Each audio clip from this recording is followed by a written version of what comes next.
Welcome to my YouTube channel. இன்றைக்கி வந்து நம்ம டேஸ்டியான சிக்கன் கிரேவி எப்படி செய்யலான்னு பார்க்கலாம். இதுக்கு வந்து சப்பாத்தி, தோசை, இட்லி, சாதம் எதுக்கு வேணாலுமே இது சூட்டபிள் ஆகும். நல்லா டேஸ்டியாக இருக்கும். இது எப்படி செய்யலான்னு பார்க்கலாம் வாங்க. இதுக்கு வந்து கடாயில் எண்ணெய் ஊற்றிக்கோங்க, ஜீரகம் போட்டு தாளிச்சிக்கோங்க. அதுக்கப்புறம் வாசனைக்காக நம்ம பட்டை, இலை, கிராம்பு, ஏலக்காய் இதெல்லாம் போட்டு தாளிக்க போகிறோம். இதெல்லாம் பொரிஞ்சதுக்கப்புறம் நம்ம நறுக்கி வச்சுருக்க வெங்காயம் ஆட் பண்ணிக்கலாம். இப்போ வந்து ஸ்லைஸ் பண்ணிக்க வெங்காயத்தை இதில் ஆட் பண்ணிவிட்டு நல்லா வதக்கிக்கோங்க. அதோட ஒரு பச்சை மிளகாவும் போட்டு நல்லா வதக்கிக்கோங்க.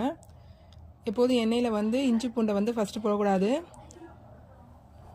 வெங்காயம் தான் போடணும். ஏன்னா அப்போ தான் வந்து பாத்திரத்தில் அடியில் பிடிக்காமல் நமக்கு வந்து கிரேவி நல்லாயிருக்கும். இது மாதிரி வெங்காயம் வதங்கினதுக்கப்புறம் நம்ம இஞ்சி பூண்டு பேஸ்ட்டு இதை ஆட் பண்ணிக்குவோம். இஞ்சி பூண்டு பேஸ்ட் ஆட் பண்ணதுக்கப்புறம் இதையும் இன்னொரு டைம் வதக்கி விடுங்க. இதுவும் நல்லா வதங்கினதுக்கப்புறம் இதில் வந்து 4 தக்காளி வந்து மிக்சியில் பேஸ்ட் பண்ணி வச்சுருக்கேன். தக்காளி பியூரி தான் இதில் ஊற்ற போகிறோம். இந்த சிக்கன் கிரேவிக்கு இது கொஞ்சம் டிஃப்ரெண்ட் டேஸ்ட்டாக இருக்கும். நீங்கள் தக்காளி நறுக்கி போடுறத விட இந்த மாதிரி அரைச்சி ஊற்றினீங்கன்னா இதோட டேஸ்ட்டு வந்து ரெஸ்டாரண்ட் ஸ்டைலில் இருக்கும். இதுக்கு இடையில நம்ம தேவையான மசாலா போட்டுக்கலாம். மிளகாத்தூள் 1 ஸ்பூன் போட்டுக்கோங்க, மல்லித்தூள் 1 ஸ்பூன் போட்டுக்கோங்க, உப்பு போட்டுக்கோங்க, மஞ்சத்தூள் போட்டுக்கோங்க. இதெல்லாம் போட்டு நல்லா வதங்கினதுக்கப்புறம் நம்ம தக்காளி இதில் வந்து அரைச்சி ஊற்ற போகிறோம். இந்த மசாலாலாம் ஆட் பண்ணிவிட்டு ஒரு டைம் இந்த மாதிரி ஸ்ப்ரெட் பண்ணிக்கோங்க. இப்போ அரைச்சி வச்சுருக்க தக்காளி இதில் ஆட் பண்ணிக்கோங்க.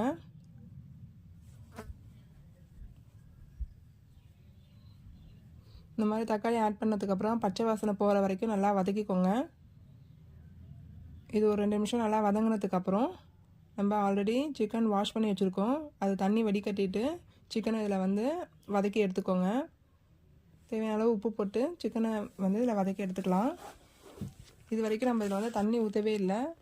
ஃபஸ்ட்டு மசாலாலாம் வேறு வரைக்கும் தண்ணி ஆட் பண்ணாதீங்க. அந்த மாதிரி ஆட் பண்ணால் கிரேவி வந்து டேஸ்ட்டாக இருக்காது. இப்போ சிக்கனை இதில் ஆட் பண்ணிக்கலாம். இதை ஆட் பண்ணிவிட்டு மசாலா நல்லா ஸ்ப்ரெட் ஆகிற மாதிரி கிண்டி விடுங்க. இந்த மாதிரி கிண்ணத்துக்கப்புறம் ஒரு செகண்ட் வெயிட் பண்ணுங்கள். வெந்ததுக்கப்புறம் நம்ம தேவையான அளவு தண்ணி ஊற்றி இதை வேக வச்சுக்கலாம். இப்போ டேஸ்டியான சிக்கன் கிரேவி ரெடி ஆகிட்டுருக்கு. இதில் 1/2 கிளாஸ் மட்டும் தண்ணி ஊற்றுங்க. ஏன்னா வெந்து வரும்போது சிக்கன்லேருந்து தண்ணி வந்து நமக்கு வந்து கிரேவி வந்து தண்ணி ஆயிரும். அதுக்காண்டி 1/2 கிளாஸ் மட்டும் ஊற்றினா போதும். இப்போ வந்து ஒரு கொதி வேக விடுங்க. 5 நிமிஷம் மூடி போட்டு வேக எடுத்ததுக்கப்புறம் இந்த மாதிரி கொதி வந்ததுக்கப்புறம் நம்ம இதில் வந்து தேங்காய் ஆட் பண்ண போகிறோம். தேங்காயும் சோம்பும் மிக்சியில் அரைச்சி பேஸ்ட் பண்ணி இதில் ஆட் பண்ணிக்கோங்க. கொஞ்சம் கொலகொலப்பான கன்சிஸ்டன்சியில் நமக்கு கிரேவி கிடைக்கும். இந்த அளவு கொதி வந்து எண்ணெய் வந்ததுக்கப்புறம் நம்ம தேங்காய் ஆட் பண்ணணும். ஃபஸ்ட்டே தேங்காய் ஆட் பண்ணக்கூடாது, லாஸ்ட் டைம் தான் தேங்காய் ஆட் பண்ணணும். அப்போ தான் நமக்கு வந்து டேஸ்ட் நல்லாயிருக்கும் கிரேவியில். இந்த மாதிரி ஆட் பண்ணதுக்கப்புறம் மல்லித்தலை இதில் மேலே ஸ்ப்ரெட் பண்ணிக்கோங்க. தேவையான அளவு பட்டரும் போட்டுக்கோங்க. இப்போ வந்து 1 ஸ்பூன் பட்டர் போடும்போது நமக்கு டேஸ்ட் வந்து ஒரு கிரேவியோட டேஸ்ட் வந்து டிஃப்ரெண்ட்டாக இருக்கும். லாஸ்ட்டு வந்து இதில் வந்து நான் கரம் மசாலா ஆட் பண்ணிக்கிறேன் டேஸ்ட்டுக்காண்டி. இந்த மாதிரி பட்டர் போட்டு இறக்கினா ரெஸ்டாரண்ட் ஸ்டைல் வந்து சிக்கன் கிரேவி நமக்கு ரெடி ஆயிரும்.